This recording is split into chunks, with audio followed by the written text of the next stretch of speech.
हर हर महादेव। श्री शिवाय नमस्तुभ्यम। आप सभी का दिन शुभ हो। शिव पुराण की कथा का आज दूसरा दिन है। प्रिय श्रोताओं, कल हमने आरंभिक प्रसंग से भगवान शिव के चरित्र की झलक पाई और आज हम आगे बढ़ेंगे उनकी दिव्यता की अगली परतों की ओर। हर दिन इस श्रृंखला को निरंतर सुनना आपके भीतर शिव तत्व की अनुभूति को प्रगाढ़ बनाएगा। आज हम कथा का आरंभ करने से पहले भगवान शिव से प्रार्थना करेंगे, हे शिव शंकर, हमें अहंकार, मोह और क्रोध जैसे दोषों से मुक्त करें। हम इस कथा को केवल कानों से नहीं, हृदय से सुन सके, ऐसी कृपा हम पर करें। आपका नाम ही हमारा सहारा है। हर हर महादेव। सूत जी कहते हैं, हे शौनक जी, जो श्रवण, कीर्तन और मनन इन तीनों साधनों के अनुष्ठान में समर्थ न हो, वो भगवान शंकर के लिंग और मूर्ति की स्थापना करके नित्य उसकी पूजा करे तो संसार सागर से पार हो सकता है। वंचना अथवा छल न करते हुए अपनी शक्ति के अनुसार धनराशि ले जाए और उसे शिवलिंग अथवा शिव मूर्ति की सेवा के लिए अर्पित कर दे। साथ ही निरंतर उस लिंग और मूर्ति की पूजा भी करे। उसके लिए भक्ति भाव से मंडप, गोपुर, तीर्थ, मठ और क्षेत्र की स्थापना करे और उत्सव रचाए। वस्त्र, गंध, पुष्प, धूप, दीप, पूवे और शाक आदि व्यंजनों से युक्त भांति भांति के भक्ष्य भोजन अन्न नैवेद्य के रूप में समर्पित करे। छत्र, ध्वजा, व्यंजन, चामर तथा अन्य अंगों सहित राजोपचार की भांति सब सामान भगवान शिव के लिंग और मूर्ति को चढ़ाएं। प्रदक्षिणा, नमस्कार तथा यथाशक्ति जप करना चाहिए। आह्वान से लेकर विसर्जन तक सारा कार्य प्रतिदिन भक्ति भाव से संपन्न करें। इस प्रकार शिवलिंग अथवा शिव मूर्ति में भगवान शंकर की पूजा करने वाला पुरुष श्रवण आदि साधनों का अनुष्ठान न करे तो भी भगवान शिव की प्रसन्नता से सिद्धि प्राप्त कर लेता है।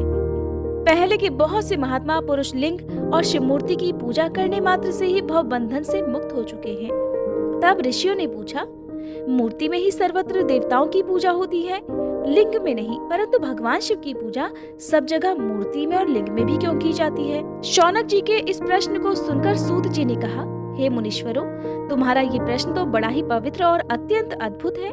इस विषय में महादेव जी ही वक्ता हो सकते हैं। दूसरा कोई पुरुष कभी और कहीं भी इसका प्रतिपादन नहीं कर सकता।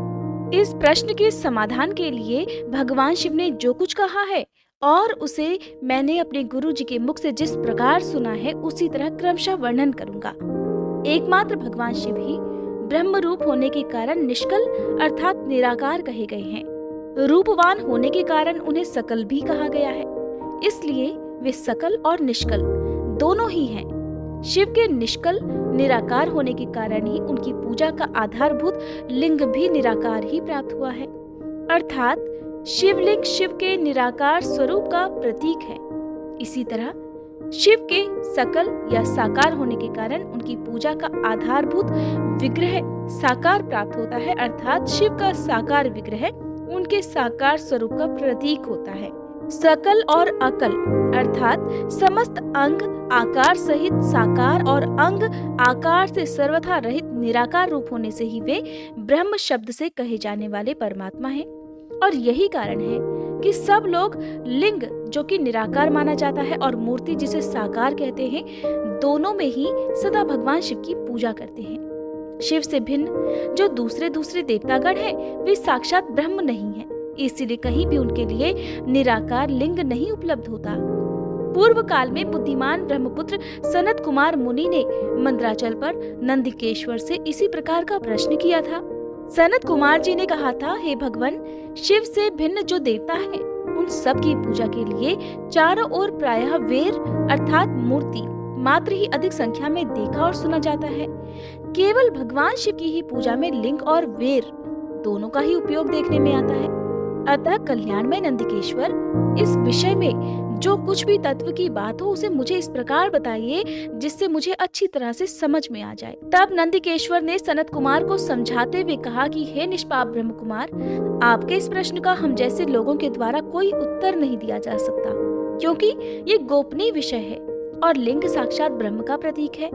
तथापि आप शिव भक्त हैं, इसीलिए इस विषय में भगवान शिव ने जो कुछ भी बताया है उसे ही आपके समक्ष कहता हूँ। भगवान शिव ब्रह्म स्वरूप और निष्कल अर्थात निराकार हैं। इसलिए उन्हीं की पूजा में निष्कल लिंग का उपयोग होता है। संपूर्ण वेदों का भी यही मत है। तब सनत कुमार कहने लगे, हे महाभाग योगेंद्र, आपने भगवान शिव और दूसरे देवताओं के पूजन में लिंग और मूर्ति के प्रचार का जो रहस्य विभाग पूर्वक बताया है वह यथार्थ है। इसलिए लिंग और मूर्ति आदि की उत्पत्ति का जो उत्तम वृतांत है उसी को मैं इस समय सुनना चाहता हूँ। लिंग के प्राकट्य का रहस्य सूचित करने वाला प्रसंग मुझे सुनाइए। इसके उत्तर में नंदिकेश्वर ने भगवान महादेव के निष्कल स्वरूप लिंग के आविर्भाव का प्रसंग सुनाना प्रारंभ किया। उन्होंने ब्रह्मा तथा विष्णु के विवाद, देवताओं की व्याकुलता और चिंता, देवताओं का दिव्य कैलाश शिखर पर गमन, उनके द्वारा चंद्रशेखर महादेव का स्तवन, देवताओं से प्रेरित हुए महादेव जी का ब्रह्मा और विष्णु के विवाद स्थल में आगमन और दोनों के बीच में निष्कल आदि अंत रहित भीषण अग्निस्तंभ के रूप में उनका आविर्भाव आदि प्रसंगों की कथा कही। इसके पश्चात श्री ब्रह्मा और विष्णु दोनों के द्वारा उस ज्योतिर्मय स्तंभ की ऊंचाई और गहराई का थाह लेने का प्रयास और केतकी पुष्प के शाप वरदान आदि के प्रसंग भी सुनाए। नंदिकेश्वर कहने लगे, तदंतर वे दोनों ब्रह्मा और विष्णु भगवान शंकर को प्रणाम करके दोनों हाथ जोड़कर उनके दाएं बाएं भाग में चुपचाप खड़े हो गए। फिर उन्होंने वहां साक्षात प्रकट पूजनीय महादेव जी को श्रेष्ठ आसन पर स्थापित करके पवित्र पुरुष वस्तुओं द्वारा उनका पूजन किया। दीर्घ काल तक अविकृत भाव से सुस्थिर रहने वाली वस्तुओं को पुरुष वस्तु कहते हैं और अल्प काल तक ही टिकने वाली क्षणभंगुर वस्तुएं प्राकृत वस्तुएं कहलाती हैं। इस तरह वस्तु के ये दो भेद जानने चाहिए, अर्थात किन किन पुरुष वस्तुओं से उन्होंने भगवान शिव का पूजन किया ये बताया जाता है। हार, नुपुर, केयूर, किरीट, मणिमय कुंडल, यज्ञोपवीत, उत्तरी वस्त्र, पुष्पमाला, रेशमी वस्त्र, हार, मुद्रिका, पुष्प, तांबूल, कपूर, चंदन और अगरू का अनुलेप, धूप, दीप, श्वेत छत्र, व्यंजन, ध्वजा, चंवर तथा अन्यान्य दिव्य उपहारों द्वारा जिनका वैभव वाणी और मन की पहुंच से परे था, जो केवल पशुपति अर्थात परमात्मा के ही योग्य थे और जिन्हें पशु कदापि नहीं पा सकते थे, उन दोनों ने अपने स्वामी महेश्वर का पूजन किया। सबसे पहले वहां ब्रह्मा जी और विष्णु जी ने भगवान शंकर की पूजा की। इससे प्रसन्न होकर भक्ति पूर्वक भगवान शिव ने वहां नम्र भाव से खड़े हुए उन दोनों देवताओं से मुस्कुराकर कहा। महेश्वर कहने लगे, हे पुत्रों, आज का दिन एक महान दिन है। इसमें तुम्हारे द्वारा जो आज मेरी पूजा हुई है, इससे मैं तुम लोगों पर बहुत प्रसन्न हूँ। इस कारण ये दिन परम पवित्र और महान से महान होगा। आज की यह तिथि शिवरात्रि के नाम से विख्यात होकर मेरे लिए परम प्रिय होगी।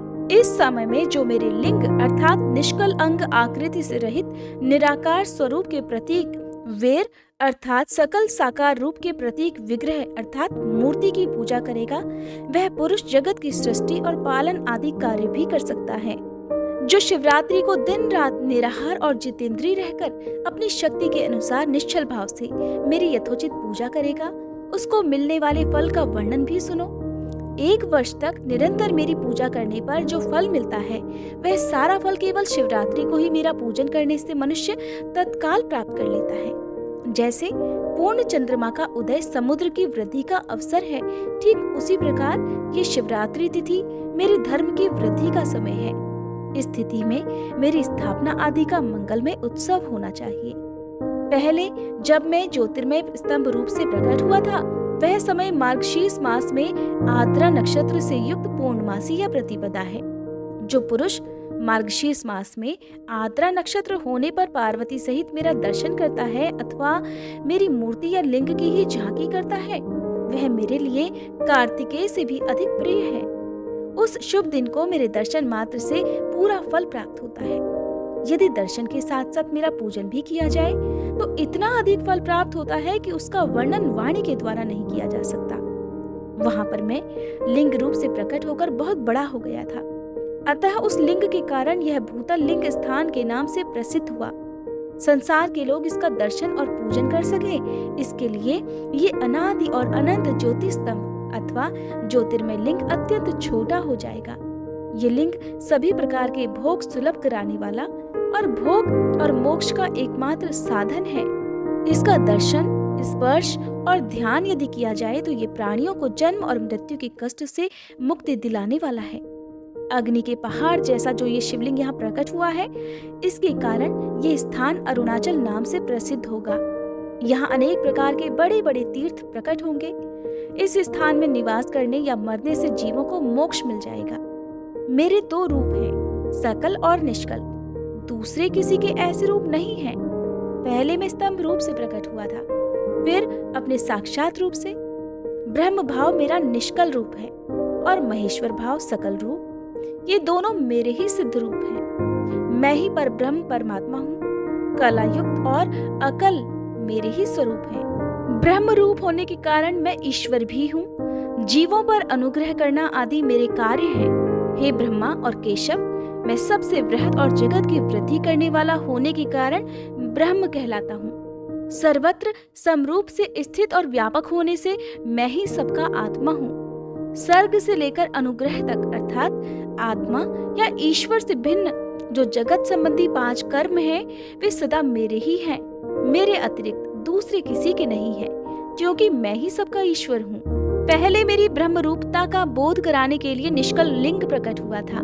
फिर अज्ञात ईश्वरत्व का साक्षात्कार कराने के निमित्त मैं साक्षात जगदीश्वर ही सकल रूप में तत्काल प्रकट हो गया। अतः मुझ में जो ईशत्व है उसे ही मेरा सकल रूप जानना चाहिए, और जो ये मेरा निष्कल स्तंभ है वह मेरे ब्रह्म स्वरूप का बोध कराने वाला है। ये मेरा ही लिंग है। तुम दोनों प्रतिदिन यहाँ आकर इसका पूजन करो। ये मेरा ही स्वरूप है और मेरे सामीप्य की प्राप्ति कराने वाला है। लिंग और लिंगी में नित्य अभेद होने के कारण मेरे इस लिंग का महान पुरुषों को भी पूजन करना चाहिए। मेरे एक लिंग की स्थापना करने का ये फल बतलाया गया है कि उपासक को मेरी समानता की प्राप्ति हो जाती है।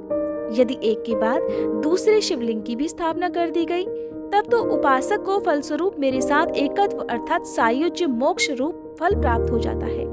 प्रधानतया शिवलिंग की ही स्थापना करनी चाहिए। मूर्ति की स्थापना उसकी अपेक्षा गौण कर्म है। शिवलिंग के अभाव में सब ओर से मूर्ति युक्त होने पर भी वह स्थान क्षेत्र नहीं कहलाता। ऋषियों ने श्री सूत जी महाराज से कहा, हे सूत जी, अब आप हमें शीघ्र ही वह सदाचार सुनाइए जिससे विद्वान पुरुष पुण्य लोकों पर विजय प्राप्त करता है।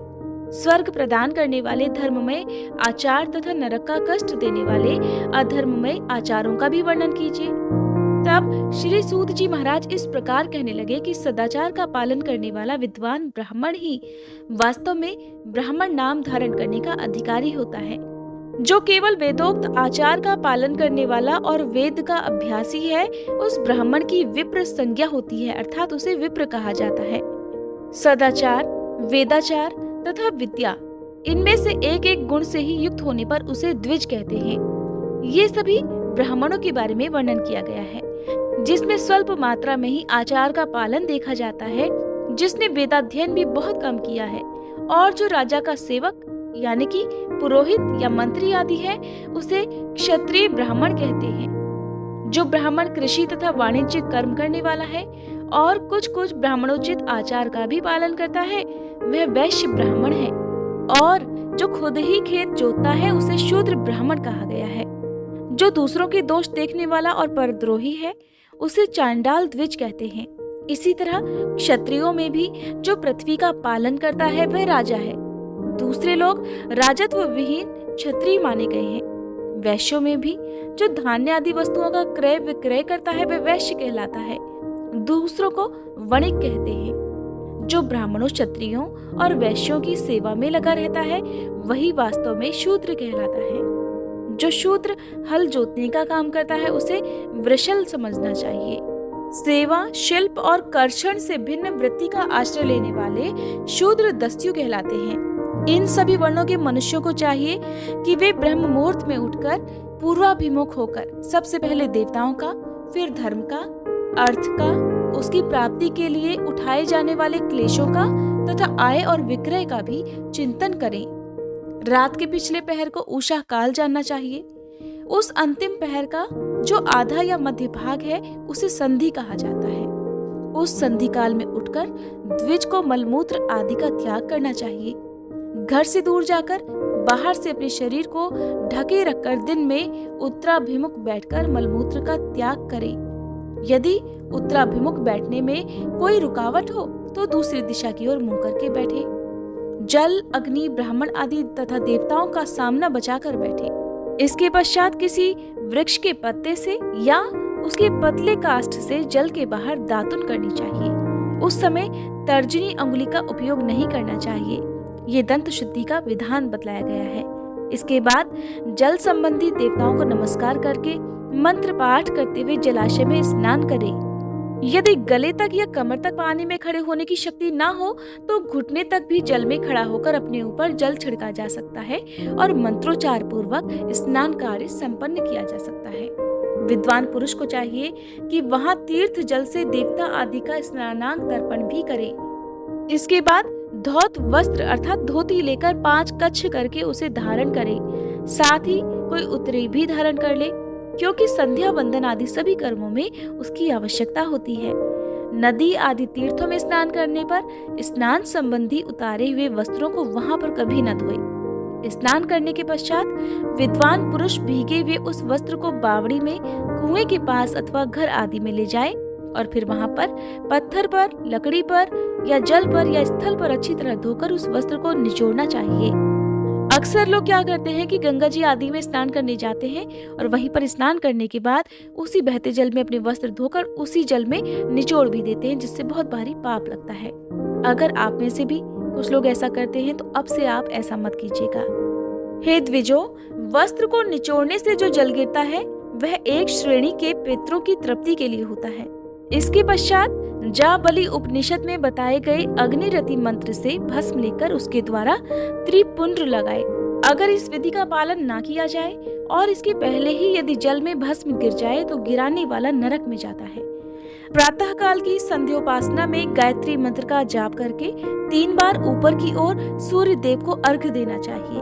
हे ब्राह्मणों, मध्याह्न काल में गायत्री मंत्र के उच्चारण पूर्वक सूर्य देव को एक ही अर्घ्य देना चाहिए और फिर सायंकाल आने पर पश्चिम की ओर मुख करके बैठ जाएं और पृथ्वी पर ही सूर्य के लिए अर्घ्य देना चाहिए।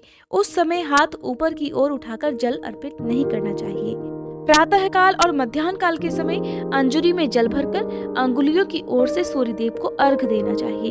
फिर अंगुलियों के छिद्र से ढलते हुए सूर्य देव को देखना चाहिए और उनके लिए स्वतः प्रदक्षिणा करके अर्थात परिक्रमा करके शुद्ध आचमन करना चाहिए।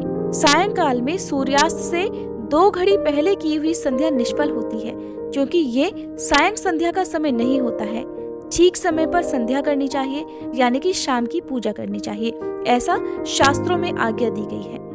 यदि शाम की पूजा किए बिना दिन बीत जाए तो प्रत्येक समय के लिए क्रमशः प्रायश्चित करना चाहिए। यदि एक दिन बीते तो प्रत्येक बीते हुए संध्या काल के लिए नित्य नियम के अतिरिक्त 100 गायत्री मंत्रों का जाप करना चाहिए। यदि नित्य कर्म के लुप्त हुए 10 दिन से अधिक दिन बीत जाएं, तब उसके प्रायश्चित रूप में 1 लाख गायत्री मंत्र का जप करना चाहिए। और यदि 1 मास तक नित्य कर्म छूट जाए तो पुनः अपना उपनयन संस्कार कराए। अर्थ सिद्धि के लिए ईश, गौरी, कार्तिकेय, विष्णु जी, ब्रह्मा जी, चंद्रमा और यम का तथा ऐसे ही अन्य देवताओं का भी शुद्ध जल से तर्पण करें। फिर तर्पण कर्म को ब्रह्मार्पण करके शुद्ध आचमन करें। तीर्थ के दक्षिण प्रशस्त मठ में, मंत्रालय में, देवालय में, घर में अथवा अन्य किसी नियत स्थान में आसन पर स्थिरता पूर्वक बैठकर विद्वान पुरुष अपनी बुद्धि को स्थिर करे और संपूर्ण देवताओं को नमस्कार करके पहले प्रणव का जप करने के पश्चात गायत्री मंत्र की आवृत्ति करे। प्रणव के अ और म इन तीनों अक्षरों से जीव ब्रह्म की एकता का प्रतिपादन होता है। इस बात को जानकर कि प्रणव अर्थात ओम का जप करना चाहिए। जप करते समय ये भावना करनी चाहिए कि हम तीनों लोकों की सृष्टि करने वाले ब्रह्मा, पालन करने वाले विष्णु और संहार करने वाले रुद्र की, जो कि स्वयं प्रकाश चिन्मय है, उपासना करते हैं। ये ब्रह्म स्वरूप ओंकार हमारी कर्मेंद्रियों और ज्ञानेंद्रियों की वृत्तियों को, मन की वृत्तियों को और बुद्धि वृत्तियों को सदा भोग और मोक्ष प्रदान करने वाले धर्म और ज्ञान की ओर प्रेरित करे। प्रणव के इस अर्थ का बुद्धि के द्वारा चिंतन करता हुआ जो इसका जप करता है वह निश्चय ही ब्रह्म को प्राप्त कर लेता है। या अर्थानुसंधान के बिना भी प्रणव का नित्य जप करना चाहिए। इससे ब्राह्मणत्व की पूर्ति होती है। ब्राह्मणत्व की पूर्ति के लिए श्रेष्ठ ब्राह्मण को प्रतिदिन प्रातःकाल 1 सहस्त्र गायत्री मंत्र का जप करना चाहिए। मध्याह्न काल में 100 बार, सायंकाल में 28 बार जप करने की विधि है। अन्य वर्णों के लोगों को अर्थात क्षत्रिय और वैश्य को तीनों संध्याओं के समय यथासाध्य गायत्री जप करना चाहिए। शरीर के भीतर मूलाधार, स्वादिष्ठान, मणिपुर, अनाहत, आज्ञा और सहस्त्रार ये 6 चक्र होते हैं। इनमें मूलाधार से लेकर सहस्त्रार तक 6 स्थानों में क्रमशः विद्वेश्वर, ब्रह्मा, विष्णु, ईश, जीवात्मा और परमेश्वर स्थित होते हैं। इन सब में ब्रह्म बुद्धि करके इनकी एकता का निश्चय करें और वह ब्रह्म मैं ही हूँ ऐसी भावना पूर्वक प्रत्येक सांस के साथ 100 अहम का जप करें। उन्हीं विद्वेश्वर आदि की ब्रह्मारंध्र आदि में तथा इस शरीर से बाहर भी भावना करनी चाहिए। प्रकृति के विकारभूत महतत्व से लेकर पंचभूत पर्यंत तत्वों से बना हुआ जो शरीर है, ऐसे सहस्त्रों शरीरों का एक एक अजपा गायत्री के जप से एक एक के क्रम से अतिक्रमण करके जीव को धीरे धीरे परमात्मा से संयुक्त करे। ये जप का तत्व बताया गया है। 100 या फिर 28 मंत्रों के जप से उतने ही शरीरों का अतिक्रमण होता है। इस प्रकार जो मंत्रों का जप है, इसी को आदिक्रम से वास्तविक जप जानना चाहिए। सहस्त्र बार किया हुआ जप ब्रह्मलोक प्रदान करने वाला होता है, ऐसा जान लेना चाहिए। 100 बार किया हुआ जप इंद्र पद की प्राप्ति कराने वाला माना गया है। ब्राह्मणेतर पुरुष आत्मरक्षा के लिए जो स्वल्प मात्रा में जप करता है, वह ब्राह्मणों के कुल में जन्म लेता है। प्रतिदिन सूर्योपस्थान करके उपर्युक्त रूप से जप का अनुष्ठान करना चाहिए। 12 लाख गायत्री मंत्र का जप करने वाला पुरुष पूर्ण रूप से ब्राह्मण कहा गया है। और जिस ब्राह्मण ने 1 लाख गायत्री मंत्र का भी जप न किया हो, उसे वैदिक कार्यों में कभी न लगाए। 70 वर्ष की अवस्था तक नियम पूर्वक पालन करे। इसके बाद ग्रह त्याग कर संन्यास ले। परिव्राजक या फिर सन्यासी पुरुष नित्य प्रातःकाल 12,000 प्रणव का जप करे। यदि एक दिन इस नियम का उल्लंघन हो जाए तो दूसरे दिन उसके बदले में उतने मंत्र और अधिक जपने चाहिए और सदा इस प्रकार जप को चलाने का प्रयत्न करना चाहिए। मनुष्य धर्म से धन पाता है, तपस्या से उसे दिव्य रूप की प्राप्ति होती है। कामनाओं का त्याग करने वाले पुरुष के अंतःकरण की शुद्धि होती है और उस शुद्धि से ज्ञान का उदय होता है, इसमें कोई संशय नहीं। सतयुग आदि में तप को ही प्रशस्त कहा गया है, किंतु कलयुग में द्रव्य साध्य धर्म अर्थात दान आदि को सबसे उत्तम माना गया है। इसीलिए कहते हैं कोई भी व्रत हो तो अपनी सामर्थ्य के अनुसार कुछ न कुछ दान जरूर करना चाहिए। सतयुग में ध्यान से, त्रेता में तपस्या से और द्वापर में यज्ञ करने से ज्ञान की सिद्धि होती है, लेकिन कलयुग में प्रतिमा यानी कि भगवत विग्रह की पूजा करने से ज्ञान का लाभ होता है, अर्थात मूर्ति पूजा से ज्ञान का लाभ होता है। अधर्म हिंसा दुख का कारण होता है और धर्म सुख रूप है। अधर्म से मनुष्य दुख पाता है और धर्म से वह सुख और अभ्युदय का भागीदार बन जाता है। दुराचार करेगा तो दुख प्राप्त होगा, यदि सदाचार करेगा तो उसे सुख मिलेगा। इसलिए भोग और मोक्ष की सिद्धि के लिए धर्म का उपार्जन करना चाहिए। जिसके घर में कम से कम 4 मनुष्य हैं, ऐसे कुटुंबी ब्राह्मण को जो 100 वर्ष के लिए जीविका देता है, उसके लिए वह दान ब्रह्मलोक की प्राप्ति कराने वाला होता है। 1 सहस्त्र चंद्रायन व्रत का अनुष्ठान ब्रह्मलोकदायक माना गया है। जो क्षत्रिय 1 सहस्त्र कुटुंब को जीविका और आवास देता है, उसका वह कर्म इंद्रलोक की प्राप्ति कराने वाला होता है। 10,000 कुटुंबों को दिया हुआ आश्रयदान ब्रह्मलोक प्रदान करता है। दान देने वाला पुरुष जिस देवता को सामने रखकर दान करता है, अर्थात वह दान के द्वारा जिस भी देवता को प्रसन्न करना चाहता है, उसी का लोक उसे प्राप्त हो जाता है। ये बात वेदवेत्ता पुरुष अच्छी तरह जानते हैं। धनहीन पुरुष सदा तपस्या का उपार्जन करे, क्योंकि तपस्या और तीर्थों के दर्शन से अक्षय सुख पाकर मनुष्य उसका उपभोग करता है। अब मैं न्यायतः धन के उपार्जन की विधि बता रहा हूँ। ब्राह्मणों को चाहिए कि वो सदा सावधान रहकर विशुद्ध प्रतिग्रह अर्थात दान ग्रहण और याजन अर्थात यज्ञ कराने आदि से धन का अर्जन करे। वो इसके लिए कहीं कोई दीनता न दिखाए और न ही अत्यंत क्लेशदायक कर्म ही करे। क्षत्रिय बाहुबल से धन का उपार्जन करे और वैश्य कृषि और गोरक्षा से। न्यायोपार्जित धन का दान करने से दाता को ज्ञान की सिद्धि होती है। ज्ञान सिद्धि द्वारा सभी पुरुषों को गुरु कृपा मोक्ष सिद्धि बड़ी आसानी से प्राप्त हो जाती है। मोक्ष से ब्रह्मरूप की स्थिति प्राप्त होती है और फिर जिससे मुक्त पुरुष परमानंद का अनुभव करता है। गृहस्थ पुरुष को चाहिए, अब आप सभी ध्यानपूर्वक सुनिए, गृहस्थ पुरुष को चाहिए कि वह धन धान्य आदि सभी वस्तुओं का दान करे। वह तृषा निवृत्ति के लिए जल और क्षुधा रूपी रोग की शांति के लिए सदा अन्न का दान करे। खेत, धान्य, कच्चा अनाज, दक्षिणा इस प्रकार के दान करने चाहिए जिसके अन्न को खाकर मनुष्य जब तक कथा श्रवण आदि सद्कर्म का पालन करता है उतने समय तक उसके किए हुए पुण्यफल का आधा भाग दाता को मिल जाता है और इसमें कोई भी संशय नहीं। दान लेने वाला पुरुष दान में प्राप्त की हुई वस्तु का दान और तपस्या करके अपने प्रति ग्रह जनित पाप की शुद्धि कर ले, नहीं तो उसे रौरव नरक में गिरना पड़ता है। अपने धन के 3 भाग करे, 1 भाग धर्म के लिए, दूसरा भाग वृद्धि के लिए और तीसरा भाग अपने उपभोग के लिए रखना चाहिए। नित्य, नैमित्तिक और काम्य ये तीनों प्रकार के कर्म धर्मार्थ रखे हुए धन से करे। साधक को चाहिए कि वह वृद्धि के लिए रखे हुए धन से ऐसा व्यापार करे जिससे फिर उसके धन की वृद्धि हो और उपभोग के लिए रक्षित धन से हितकारक, परिमित और पवित्र भोग भोगे। खेती से पैदा किए हुए धन का 10वां अंश उसे दान कर देना चाहिए, इससे पाप की शुद्धि हो जाती है। शेष धन से धर्म, वृद्धि और उपभोग करे, नहीं तो वो रौरव नरक में जा पड़ता है या फिर उसकी बुद्धि पापपूर्ण हो जाती है या उसकी खेती ही चौपट हो जाती है। वृद्धि के लिए किए गए व्यापार में प्राप्त हुए धन का 6वां भाग दान कर देने योग्य होता है। बुद्धिमान पुरुष अवश्य उसका दान कर दे। विद्वान को चाहिए कि वो दूसरों के दोषों का बखान कभी ना करे। हे ब्राह्मणों, दोषवश दूसरों के सुने हुए या देखे हुए छिद्र को भी कभी प्रकट ना करे।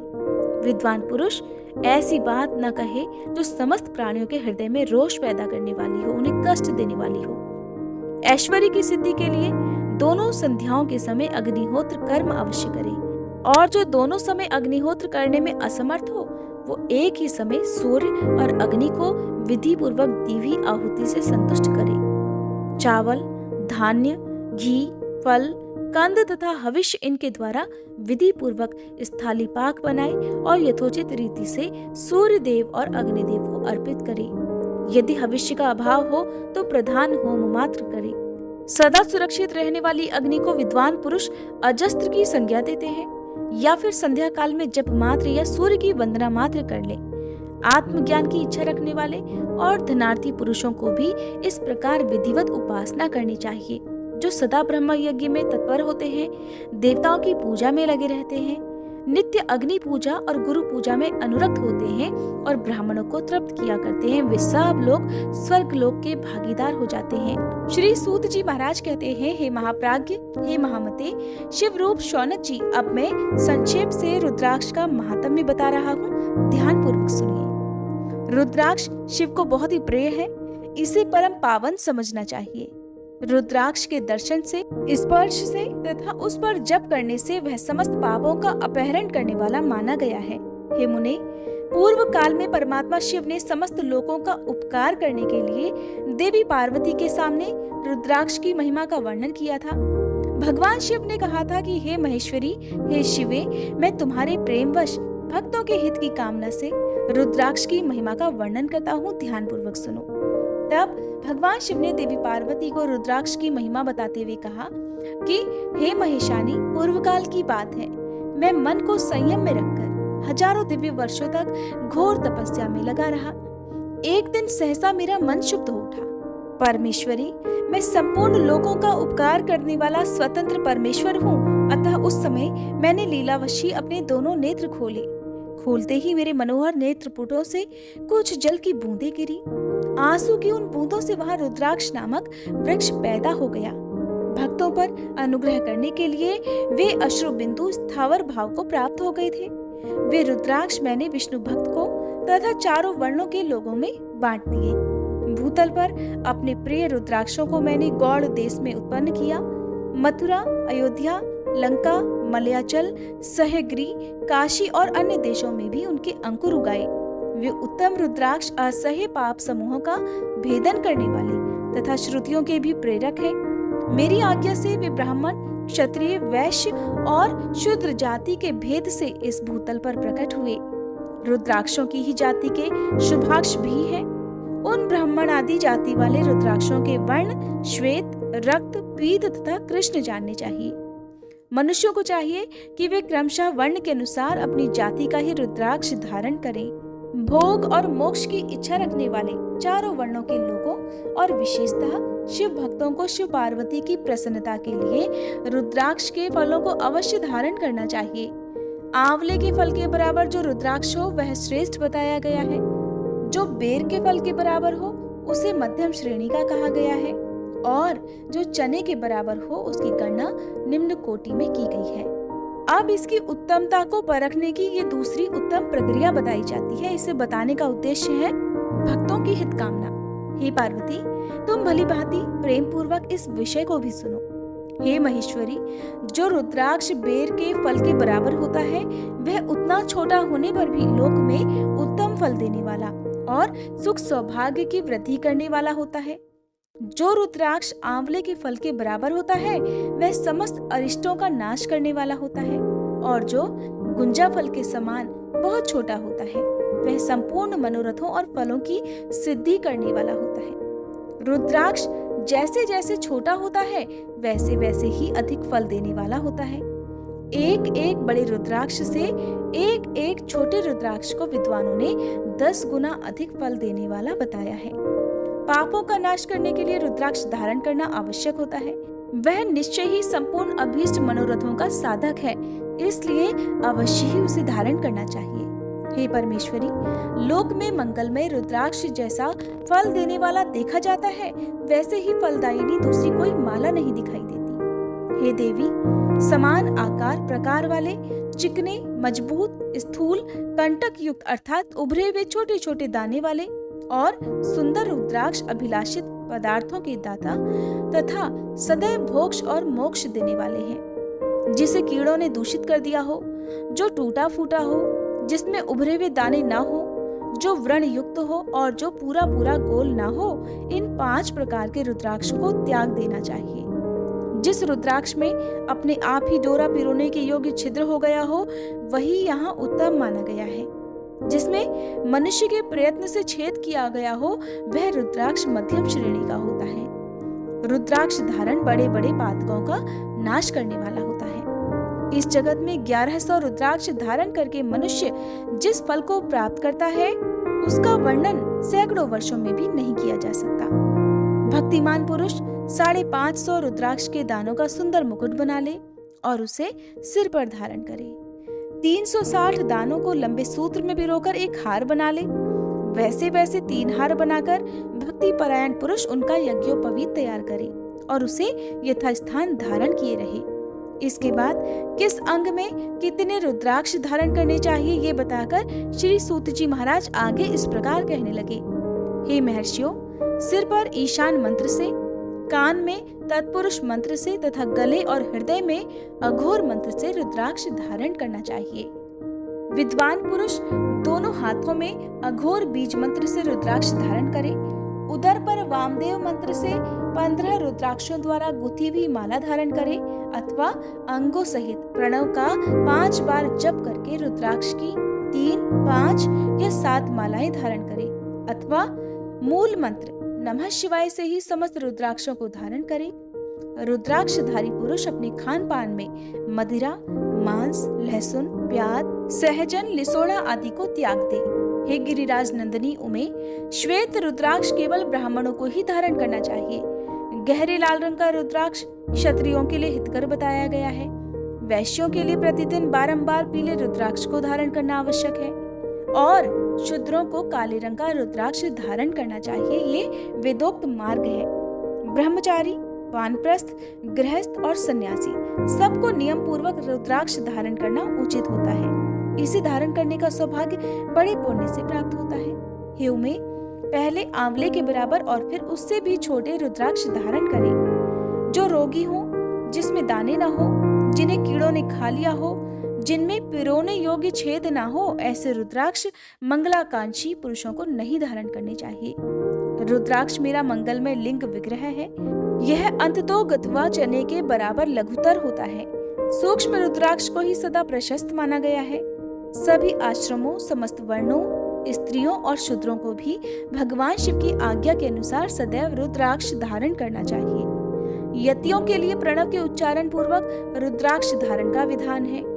जिसके ललाट में त्रिपुंड लगा हो और सभी अंग रुद्राक्ष से विभूषित हो तथा जो मृत्युंजय मंत्र का जप कर रहा हो, उसका दर्शन करने मात्र से साक्षात रुद्र के दर्शन का फल प्राप्त हो जाता है। हे पार्वती, रुद्राक्ष अनेक प्रकार के बताए गए हैं। मैं उनके भेदों का वर्णन करता हूँ। वे भेद भोग और मोक्ष रूप फल देने वाले हैं। तुम उत्तम भक्ति भाव से उनका परिचय भी सुनो। एक मुख वाला रुद्राक्ष साक्षात शिव का स्वरूप माना जाता है। वह भोग और मोक्ष रूपी फल प्रदान करता है। जहाँ रुद्राक्ष की पूजा होती है, वहां से कभी भी लक्ष्मी जी दूर नहीं जाती। उस स्थान के सारे उपद्रव नष्ट हो जाते हैं और वहां रहने वाले लोगों की संपूर्ण कामनाएं पूर्ण होती हैं। दो मुख वाला रुद्राक्ष देव देवेश्वर कहा गया है। वह संपूर्ण कामनाओं और फलों को देने वाला है। तीन मुख वाला रुद्राक्ष सदा साक्षात साधन का फल देने वाला है। उसके प्रभाव से सारी विद्याएं प्रतिष्ठित होती हैं। चार मुख वाला रुद्राक्ष साक्षात ब्रह्मा का रूप है। वह दर्शन और स्पर्श से शीघ्र ही धर्म, अर्थ, काम और मोक्ष इन चारों पुरुषार्थों को देने वाला है। पांच मुख वाला रुद्राक्ष साक्षात कालाग्नि रुद्र रूप है। वह सब कुछ करने में समर्थ है, सबको मुक्ति देने वाला तथा संपूर्ण मनोवांछित फल प्रदान करने वाला है। पंचमुख रुद्राक्ष समस्त पापों को नष्ट कर देता है। छह मुखों वाला रुद्राक्ष कार्तिकेय का स्वरूप है। यदि दाहिनी बाह में उसे धारण किया जाए तो धारण करने वाला मनुष्य ब्रह्म हत्या आदि पापों से मुक्त हो जाता है। इसमें कोई संशय नहीं। हे महेश्वरी, सात मुख वाला रुद्राक्ष अनंग स्वरूप और अनंग नाम से ही प्रसिद्ध है। हे देवेशी, उसको धारण करने से दरिद्र भी ऐश्वर्यशाली हो जाता है। आठ मुख वाला रुद्राक्ष अष्टमूर्ति भैरव रूप है। उसको धारण करने से मनुष्य पूर्णायु होता है और मृत्यु के पश्चात शूलधारी शंकर हो जाता है। नौ मुख वाले रुद्राक्ष को भैरव तथा कपिल मुनि का प्रतीक माना गया है, अथवा नौ रूप धारण करने वाली महेश्वरी दुर्गा उसकी अधिष्ठात्री देवी मानी गई है। जो मनुष्य भक्ति परायण होकर अपने बाएं हाथ में नवमुख रुद्राक्ष को धारण करता है, वह निश्चय ही मेरे समान सर्वेश्वर हो जाता है। इसमें कोई संशय नहीं। हे महेश्वरी, 10 मुख वाला रुद्राक्ष साक्षात भगवान विष्णु का रूप है। हे देवेशी, उसको धारण करने से मनुष्य की संपूर्ण कामनाएं पूर्ण हो जाती हैं। हे परमेश्वरी, 11 मुख वाला जो रुद्राक्ष है वह रुद्र रूप है। उसको धारण करने से मनुष्य सर्वत्र विजयी होता है। 12 मुख वाले रुद्राक्ष को केश प्रदेश में धारण करें। उसके धारण करने से मानो मस्तक पर 12 आदित्य विराजमान हो जाते हैं। 13 मुख वाला रुद्राक्ष विश्व देवों का स्वरूप है और उसको धारण करके मनुष्य संपूर्ण अभिष्टों को प्राप्त करता तथा सौभाग्य और मंगल लाभ करता है। 14 मुख वाला जो रुद्राक्ष है वह परम शिव रूप है। उसे भक्ति पूर्वक मस्तक पर धारण करें। ऐसा करने से समस्त पापों का नाश हो जाता है। हे गिरिराज कुमारी, इस प्रकार मुखों के भेद से रुद्राक्ष के 14 भेद बताए गए। अब तुम क्रमशः उन रुद्राक्षों के धारण करने के मंत्रों को भी प्रसन्नता पूर्वक सुनो। पहला ओम ह्रीं नमः, दूसरा ओम नमः, तीसरा ओम क्लीं नमः, चौथा ओम ह्रीं नमः, पांचवा ओम ह्रीं नमः, छठा ओम ह्रीं हूं नमः, सातवां ओम हुं नमः, आठवां ओम हुं नमः, नौवां ओम ह्रीं हूं नमः, 10वां ओम ह्रीं नमः, 11वां ओम ह्रीं हूं नमः, 12वां ओम क्रों शौं रौं नमः, 13वां ओम ह्रीं नमः और 14वां ओम नमः। इन 14 मंत्रों द्वारा क्रमशः 1 से लेकर 14 मुख वाले रुद्राक्ष को धारण करने का विधान है। साधक को चाहिए कि वह निद्रा और आलस्य का त्याग करके भक्ति और श्रद्धा भाव से संपन्न होकर संपूर्ण मनोरथों की सिद्धि के लिए उक्त मंत्रों द्वारा उन रुद्राक्षों को धारण करे। रुद्राक्ष की माला धारण करने वाले पुरुष को देखकर भूत, प्रेत, पिशाच, डाकिनी, शाकिनी तथा जो अन्य द्रोहकारी राक्षस आदि हैं, वे सब के सब दूर भाग जाते हैं। जो कृत्रिम अभिचार आदि प्रयुक्त होते हैं, वे सब रुद्राक्षधारी को देखकर सशंक होकर दूर खिसक जाते हैं। हे पार्वती, रुद्राक्ष मालाधारी पुरुष को देखकर मैं शिव, भगवान विष्णु, देवी दुर्गा, गणेश, सूर्य तथा अन्य देवता भी प्रसन्न हो जाते हैं। हे महेश्वरी, इस प्रकार रुद्राक्ष की महिमा को जानकर धर्म की वृद्धि के लिए भक्ति पूर्वक पूर्वोक्त मंत्रों द्वारा विधि पूर्वक उसे धारण करना चाहिए। हे मुनीश्वर, भगवान शिव ने देवी पार्वती के सामने जो कुछ भी कहा था, वो सब तुम्हारे प्रश्न के अनुसार मैंने कह सुनाया। हे मुनीश्वरों, मैंने तुम्हारे सामने इस विद्वेश्वर संहिता का वर्णन किया है। ये संहिता संपूर्ण सिद्धियों को देने वाली तथा भगवान शिव की आज्ञा से नित्य मोक्ष प्रदान करने वाली है। जय भोलेनाथ। आज के अध्याय में बस इतना ही। इसके आगे की कथा आप सभी कल के अध्याय में जरूर सुनिएगा।